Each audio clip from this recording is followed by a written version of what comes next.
दोस्तों, अगर आप चाहते हैं कि आप तक वो सच पहुंचे जो दुनिया की बड़ी ताकतें छुपाना चाहती हैं, अगर आप ऐसी आवाजें सुनना चाहते हैं जो मजलूमों के हक में गूंजती हैं और जालिमों के अहवाल हिला देती हैं, तो अभी इसी वक्त हमारे चैनल को सब्सक्राइब करें, वीडियो को लाइक करें और बेल आइकन जरूर दबाएं, क्योंकि यहाँ हम सिर्फ खबरें नहीं बल्कि गैरत जगाने वाली हकीकतें बयान करते हैं। नाजरीन, हमारी आज की वीडियो एक ऐसी तकरीर पर है जिसने अमेरिका समेत दुनिया की तमाम ताकतों को हिलाकर रख दिया। एक ऐसी ललकार जिसने ऐवानों में सन्नागातारी कर दिया और मुसलमानों के दिलों को फख्र से भर दिया, क्योंकि आज मुसलमानों को एक ऐसा लीडर मिल चुका है जो ना किसी सुपर पावर से डरता है और ना किसी आलमी दबाव को खातिर में लाता है। एक ऐसा रहनुमा जो हर फोरम पर कुफ्र की आंखों में आंखें डालकर बात करने का हौसला रखता है। जी हाँ, हम बात कर रहे हैं अफ्रीका के इनकलाबी सदर इब्राहिम तरावरे की, जिन्हें हाल ही में एक बैनुल अक़वामी कॉन्फ्रेंस में मदऊ किया गया, जहां दुनिया भर के ताकतवर ममालिक के नुमाइंदे मौजूद थे। जब इब्राहिम तरावरे को खिताब के लिए बुलाया गया तो जैसे ही वो स्टेज पर पहुंचे, उनकी जुबान से निकलने वाला हर लफ्ज मुसलमानों के जख्मों पर मरहम की तरह लगा और हर जुमला बातिल के ऐवानों में जलजले की तरह गूंजा। उन्होंने अपनी तकरीर का आगाज मुसलमानों के हक में बात करते हुए किया और उन मजलूमों का जिक्र किया जिन पर दुनिया भर में जुल्म हो रहा है। लेकिन अगला लम्हा कॉन्फ्रेंस हॉल में खामोशी ले आया, जब इब्राहिम तरावरे ने अमेरिका का नाम लेते हुए दो टोक अंदाज में कहा कि अब हमें हमारी बेटी वापस चाहिए, वो बेटी जो बरसों से अमेरिका की कैद में है और जिसे दुनिया डॉक्टर आफिया सिद्दीकी के नाम से जानती है। ये जुमला सुनते ही पूरा हॉल जैसे साकित हो गया। कैमरों की रोशनियों में चमकते चेहरे सुन्न हो गए। कुछ को यकीन न आया कि कोई लीडर इस अंदाज में अमेरिका को ललकार सकता है और कुछ की आंखों में एहतराम के आंसू झलकने लगे। मगर सवाल यह है कि आखिर इब्राहिम तरावरे ने डॉक्टर आफिया सिद्दीकी का नाम क्यों लिया, उनकी रिहाई का मुतालबा इसी वक्त क्यों किया, और क्या वाकई इब्राहिम तरावरे वो शख्सियत हैं जो आफिया को रिहाई दिला सकते हैं? ये सब जानने से पहले हमें डॉक्टर आफिया सिद्दीकी की तारीख पर बात करनी होगी। दोस्तों, डॉक्टर आफिया सिद्दीकी की कहानी किसी आम पाकिस्तानी औरत की कहानी नहीं, वो किसी मदरसे से नहीं पढ़ी, बल्कि दुनिया के ज़हीन तरीन लोगों में शुमार होती थीं।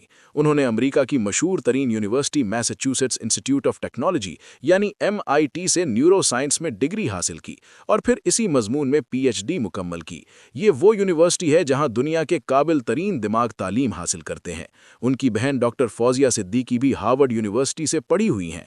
तो सबसे पहली हैरानी की बात यही है कि एक इतनी पढ़ी लिखी और काबिल खातून को बाद में अमरीकी मीडिया ने अलकायदा की मां करार दे दिया। आखिर ऐसा क्या हुआ कि वो इस मकाम तक पहुंचा दी गई? दरअसल 9/11 के बाद अमरीका में हालात यकसर बदल चुके थे। हर तरफ खौफ और शक का माहौल था। अमरीकी खुफिया एजेंसियां, खास तौर पर CIA और FBI, हद से ज्यादा मुतहर्रिक हो चुकी थीं और हर मशकूक सरगर्मी पर नजर रखे हुए थीं। 2002 में डॉक्टर आफिया और उनके शौहर डॉक्टर एजाज खान ने अमेरिका में कुछ सामान खरीदा, जिसमें नाइट विजन दुरबीनें, बुलेट प्रूफ जैकेट्स और बम बनाने के तरीकों पर लिखी गई किताबें शामिल थीं। जब अमरीकी एजेंसियों को इस खरीदारी का इल्म हुआ तो वो फौरन उनके घर पहुंच गईं और पूछगछ शुरू कर दी। आफिया और उनके शौहर ने वजाहत दी कि उन्हें शिकार का शौक है।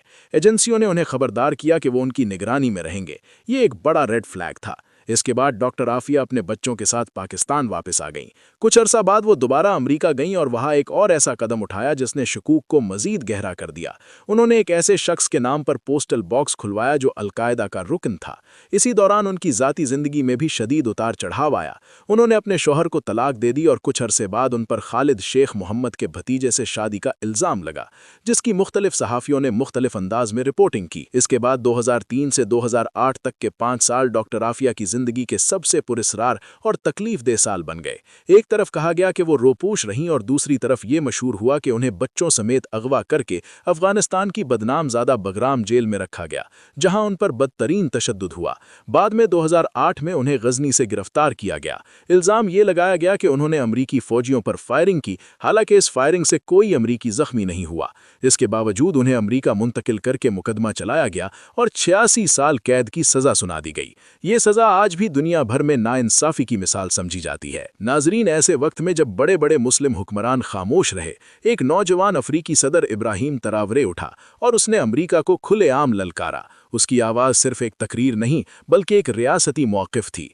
इस ललकार के बाद सोशल मीडिया पर तूफान आ गया, मुसलमानों के दिल धड़क उठे और इब्राहिम तरावरे को उम्मीद की अलामत समझा जाने लगा। सवाल यह है कि क्या यह सिर्फ एक तकरीर थी या किसी बड़ी तब्दीली की शुरुआत?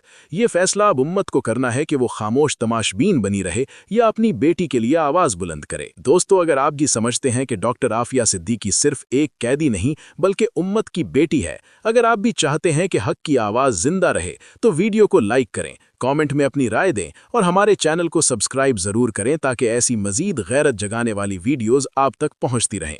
अगली वीडियो तक के लिए अल्लाह हाफिज, अल्लाह निगहबान।